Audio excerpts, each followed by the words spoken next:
Well, hey, Vic. It's Jamie. That's me here. Welcome back to my channel. We have to talk, honey. We have to talk about some real housewives. So let's go ahead and have us a quick chat.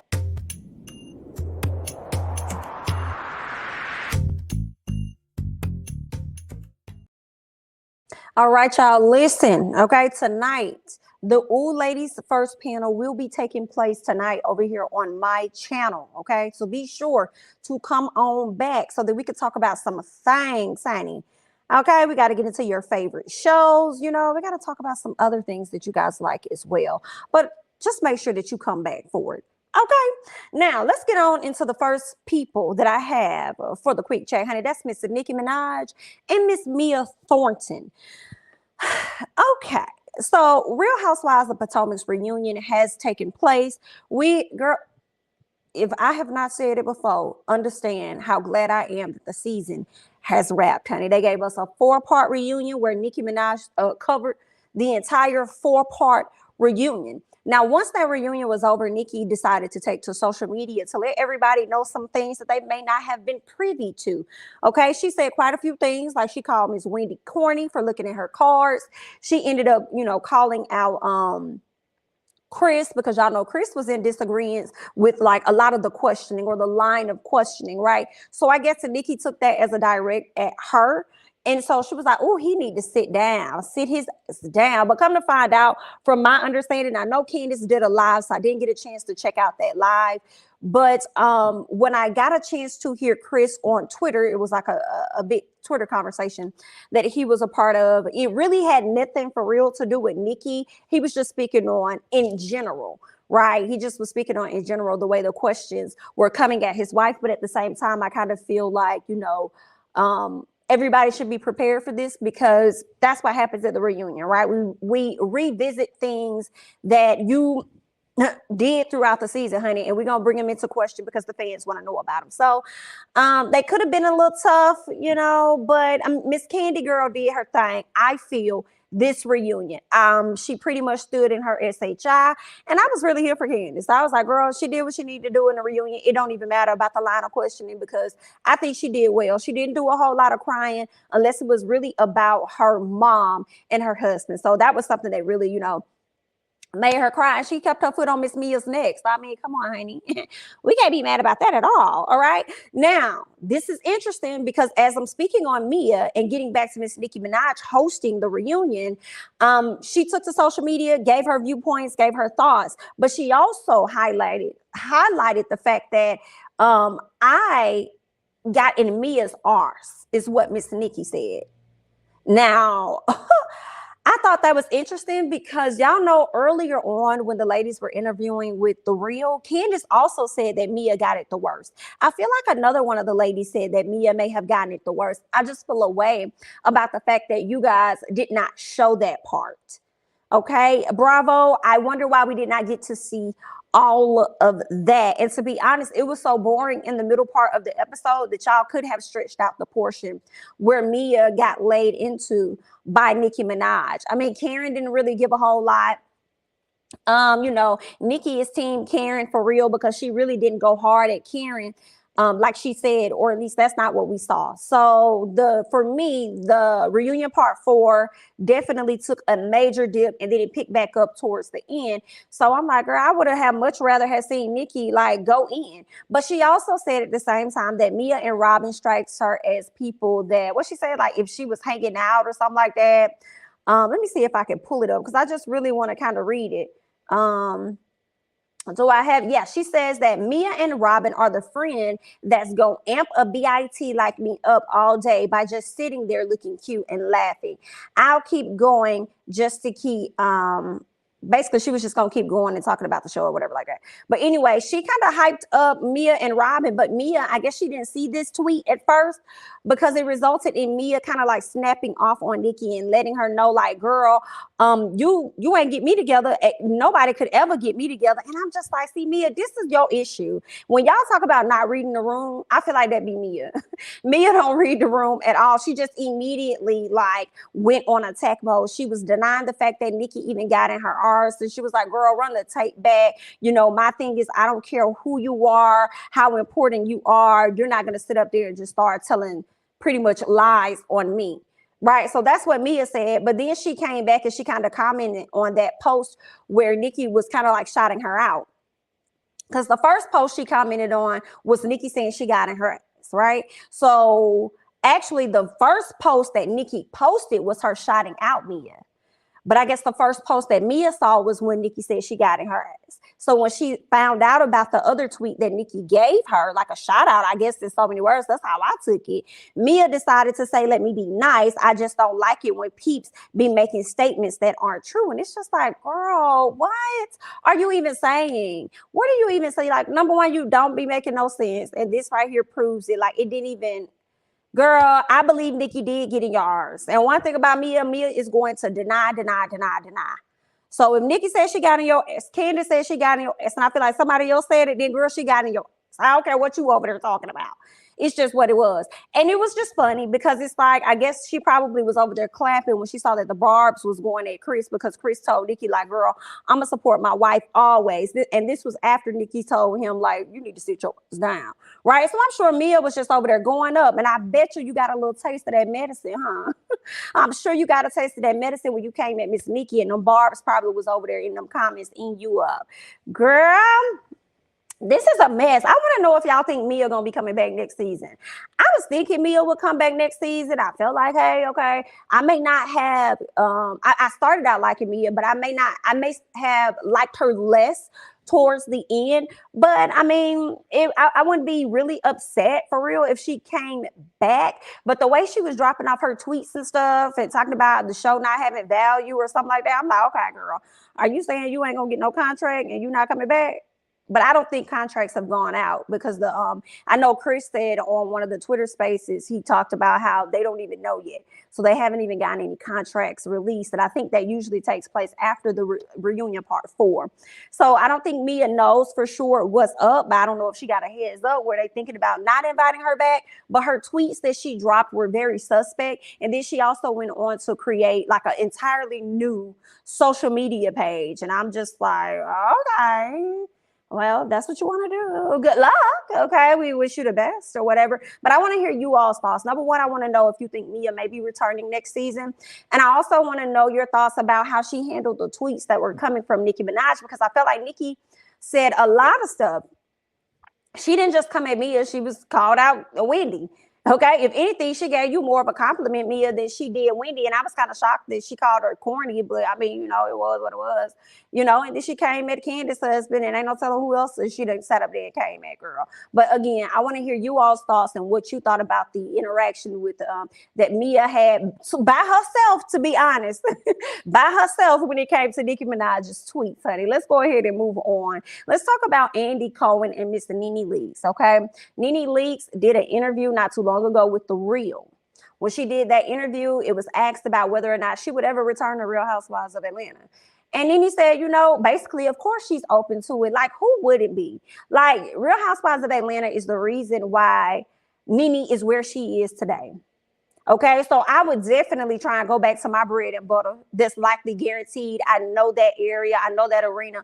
I know how to work it. I know what to do to make certain moments on TV. So it's like, yeah, of course, hands down, we knew she would likely say yes. But I feel like the only person really standing in her way outside of herself would be Andy Cohen, okay? And she said in that interview with The Real that it's something that she and Andy would have to sit down and have a conversation about. Now, y'all know on last year, Nene was released from that franchise, Real Housewives of Atlanta, and she kind of went on this tangent or this tantrum. I think that's what I want to say, where she just started, you know, feeling like things were done unfairly to her, and, you know, just being very vocal. She called out the executives of Bravo, you know, saying that, you know, it was a lot of racism going on. Then she also called out Andy for the same thing, outed the fact that Andy, you know, according to Nene Leakes, okay, he is out here using the whiteness. Let me say that, girl. And I'm not talking about his skin, honey. I'm talking about something else, okay? I'm going to say flour.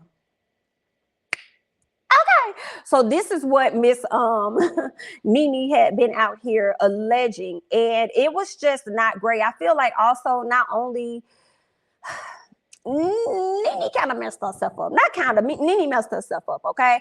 When she did not handle that situation very well. But I also think Nene was stressed the hell out, especially with the things that was going on with Greg.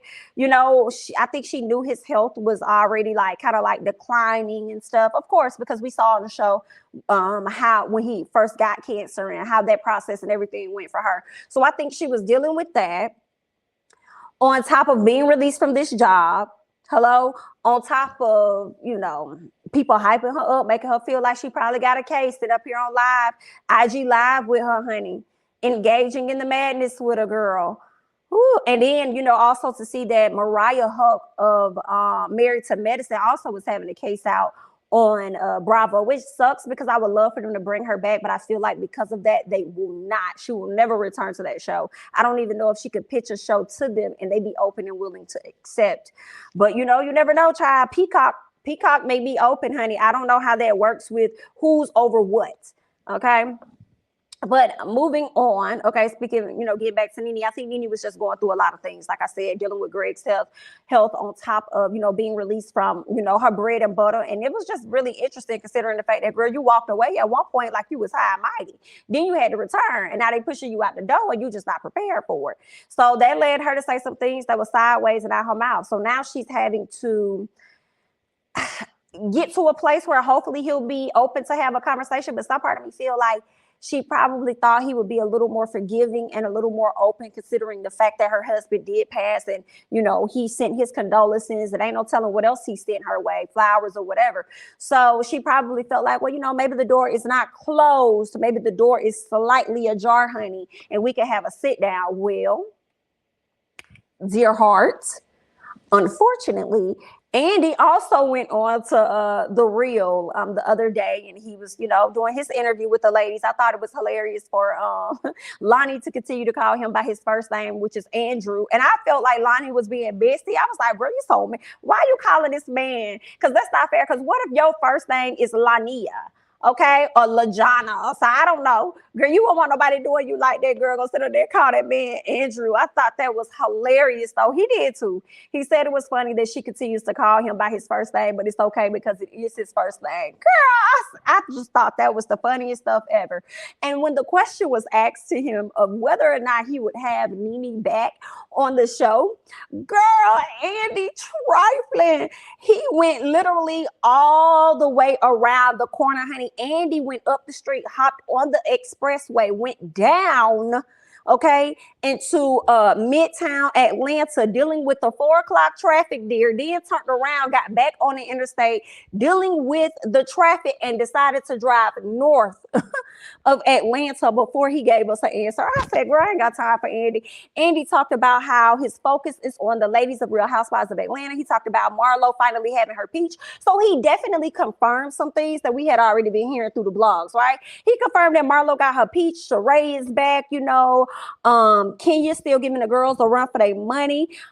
Drew, you know, she's over there getting mixed up in a few things as well. So he said, listen, girl, it was just so funny how he answered that. Oh my God, it was giving me Porsha Williams just a little bit. So he said, yeah, that's his focus right now. He wants to focus on those ladies, and he doesn't have time to look at anything else beyond that in this moment. Basically, it's so many words. So the answer is the door is closed. The door is closed. Okay, so there's that. The answer is no. That's the short answer. Andy is not looking forward to having Nene back. Maybe in time. I don't know how much time.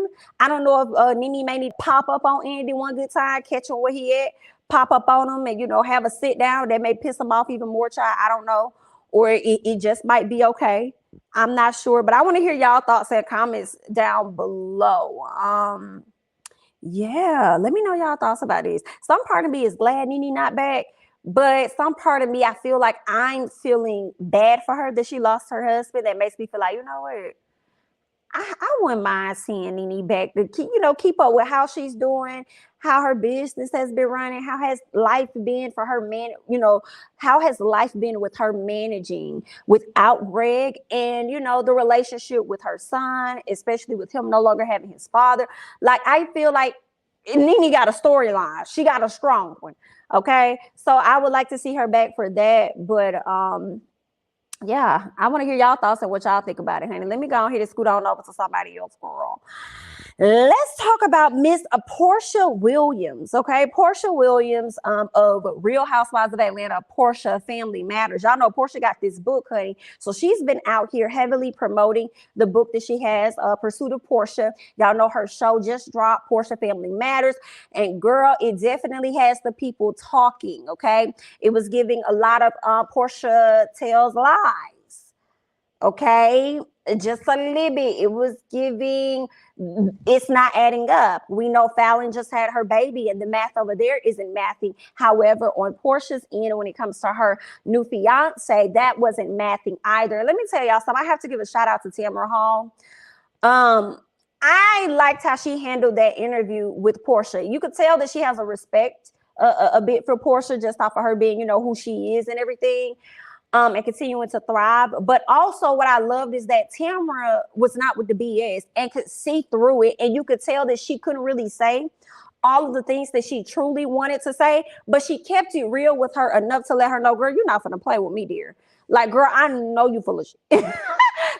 I was in the kitchen cooking when I was watching it. I was literally over here clapping my hands at Tamara. I said, Tamara, you better mention this and you better mention that. Like, Tamara was on point. I thought it was hilarious. So let me think about some things that she talked to her about. She talked to her about the R. Kelly situation and what she went through.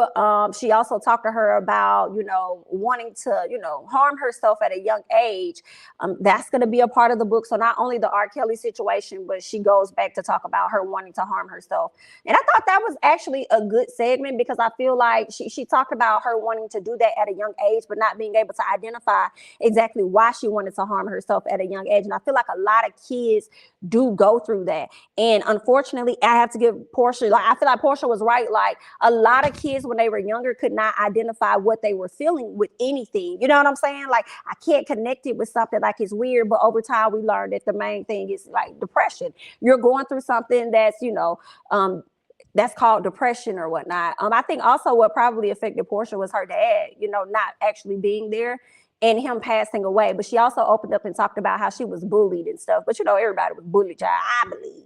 Because if you're around our age, I do believe that everyone was bullied for the most part. Hell, you was bullied whether your parents had a great job or whether your parents did have a good job, whether you got nice clothes or whether you did get nice clothes, because I think it was so normal at that time, you know. But I think a lot of things that she went through throughout her life kind of made her who she is and how she is today. And I feel like it had a lot to do with her dad not being around, you know, with the depression and stuff like that, which is why she always finds herself trying to connect with these older men and seeking out security, even though she's already secure. But you know how I be, you know, sometimes, and I have to say this, like sometimes people that are the most prettiest people don't believe that they pretty. So Porsha is a person that's so successful that she still, like, you know what I'm saying, feel the need to have some additional type of security, girl. So I don't know what it's about, but either way, girl, good luck. Okay, I hope it works out for you.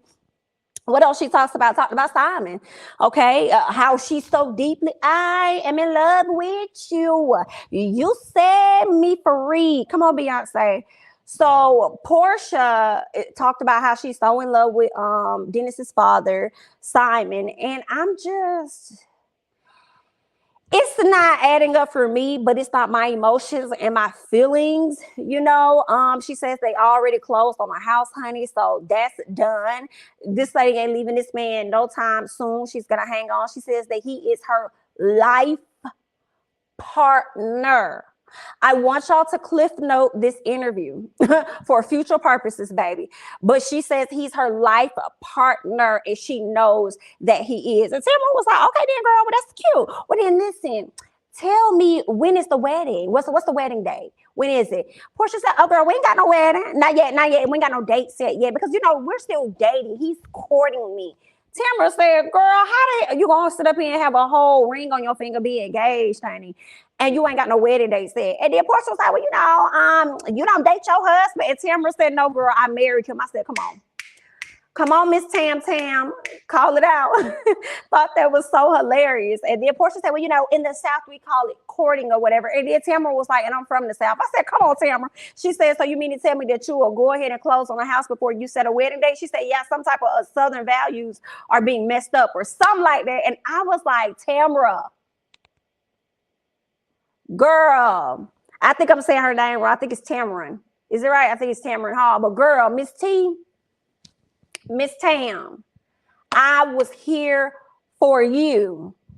Here for you. Like, it's okay. That's your life. You're going to live your life, Miss Ma'am. But if it's not adding up, I'm not going to smile in your face and be like, okay, absolutely, absolutely. You know what I'm saying? So it was great. She also talked to her about the Fallon situation. You know, were you guys friends? Like, it's been a lot of speculation about that. And you know what was so funny? The fact that Porsha could not say that she was not Fallon's friend, and also tried to go around that by saying, well, I wanted to be friends, right? And then saw that she was getting herself caught up, and then had to turn around and say, well, overall, you know, what I really wanted, you know, I wanted to be friends, but what I really wanted her to be casted on Real Housewives of Atlanta. And unfortunately, that didn't work for her. She didn't get casted. I'm like, what do you mean she didn't get casted? She may not, I feel like she still got casted. Now, she may not have been a main cast member, but she was still casted. Okay. So there's that. And then Porsha, for me, I feel like she, you know, lies again. Like, you know, me and Simon have mutual friends, you know, and I'm like, girl, you told us this before. And Simon, you know, the first mutual friend that you mentioned was Dennis, his son. That was the first person. That's how you said you met Simon. But Simon gets on your show, and this is, girl, this man going to be the enemy to her in this relationship, and I've said it before. He pretty much gets up there and debunk everything that you say. And says that Dennis can take him in doses because they don't have anything in common. Like, if it wasn't for y'all co-parenting, he wouldn't even know what he would be discussing with the Dennis. I said, girl, if this man ain't out here making you look like a fool, if you like it, I don't have to love it, but congrats to you. What else did she talk about with the Fallon situation? Same thing she did on Watch What Happens Live, and I already called that out in my other Watch What Happens Live video on Porsha. She put the emphasis on, like, she's moved on. Fallon has moved on. You know, first of all, congratulations to her. She just gave birth to a baby girl. So what Porsha tries to do in this moment is shift the attention from her and her wrongdoings and put it off on Fallon, because again, she feels vindicated in this moment, and you don't, because you just debunked yourself in the first part of the questioning when she asked you if you felt like if you were a friend, or you and Fallon were friends or becoming friends or whatever. And you debunked that because you slipped up and then you tried to fix it later. So there's that. So it's like, anybody that want to try and make that situation sound, you know, good, it's not. Like, it's okay to be a Porsha fan or a stan and to sit in that L. You know what I'm saying? Like, it's okay to sit in that L. It is what it is. And y'all go continue to ride. Y'all gonna stick beside her. So that's fine. Stick beside her. But don't just overlook the obvious, right? So there's that. But overall, like I said, it was a really, really good 13-minute interview. Okay, you could tell they sliced and spliced some stuff, but I was here for Miss Tamarin. I was here for Miss T girl, Miss Tam girl. I was here for her all day long, because she was collecting the ladies, and the ladies being Miss Porsha herself. So there's that. Yeah. So we're gonna go ahead, and before I move on, it was interesting for Tamarin to open up the interview and talk about how the producers said that Porsha was nervous. And Porsha was like, no. She was like, okay. She was like, because it was a little weird. They said that, you know, your show just dropped and everything, and you were nervous. And I'm like, yeah, you already know about Miss Tam. So that's why you was really nervous, because you ain't know how she was going to ask them questions and which way she was going to get it at. That's what that was. Girl, we knew, and we know. Right. That's what it really was. But Porsha was just, she fixed it up. Okay, because she's learning to become a better interviewer. She fixed it up and says that she was really nervous about the book itself and putting it out, and putting out such a vulnerable side of herself. Okay, she says that she started writing this book during the pandemic, and it just kills me when Porsha talks about knowing her worth. You know what I'm saying? Or learning her worth, because I feel like she may know her worth in certain areas, like when it's time to negotiate for contracts or stuff like that. Or working out deals, like I'm saying. But I feel like when it comes to men, it's still a little fuzzy there, and her entire family sees that. So Porsha is definitely yearning for something, and I don't know if Dennis is going to, not Dennis, but his dad, Simon. I don't know if he's going to be able to, fulfill that in her. But I think for the momentarily, it's all right, girl. I guess just go. I think it's gonna feel whatever she needs it, whatever void she got going on. It's gonna feel it for the moment, honey. Let's go ahead and move on. As we're talking about Porsha of Real Housewives of Atlanta, Porsha Family Matters. Let's go ahead and talk about Real Housewives of Atlanta. Okay, now, girl, we don't know a whole lot, and I'm not mad for real about not knowing a whole lot. I mean, the only few things that we know is that Drew and Marlo had to sit down. That did not look like it was going great. Sheree went up to Philadelphia thinking she was gonna meet her boo, honey, and he did not meet her. Okay, he played her, but then turned around and filed a cease and desist against Bravo because he did not want them to show any of that. I'm like, oh, girl, this is a whole lot going on, Miss Sheree. I think your check and your contract for next season may be in jeopardy yet again. So hopefully by that time, Tyrone will be on probation. I don't know how long he got to be on there, but hey, hopefully she'll be able to bring him onto the show in some capacity, child. But I want to read this article here from Love B. Scott. Y'all know Love B. Scott be getting the exclusives, okay? He got an insider over there with Real Housewives of Atlanta, and I really feel like the person that he talks to the most, in my opinion, is Miss Kenya Moore, as Kenya has already confirmed that they talk to each other or whatever, right? So his article says, exclusive, everything we know about the Real Housewives of Atlanta season 14 so far. So let's go on. It says, filming for the Real Housewives of Atlanta season 14 is finally well underway, and the ladies are already getting down to business. Yes, come on, ladies. Come on and get down to business. We ready for it. Sources exclusively tell lovebscott.com that there are a few brewing feuds that we'll see unfold in front of the cameras. Why do I think when I hear this, let me say that. When I hear brewing feuds, I can tell you right now, Miss Kandi Burruss ain't a part of none of them. Kandi not a part of no feuds, honey. Not that we really want Kandi to be a part of any feuds, but Kandi is great for staying under the radar and not giving us a whole lot. Right? She gives us her business and stuff like that. But I would love to see Mama Joyce, girl. You could bring Miss Mama Joyce right on back. Okay, so at least add that to your storyline or something, honey.